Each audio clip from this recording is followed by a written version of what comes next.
the temperature inside of this pit.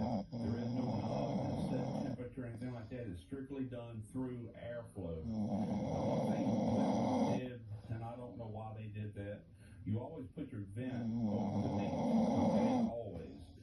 And they got the thermometer way over here on the other side.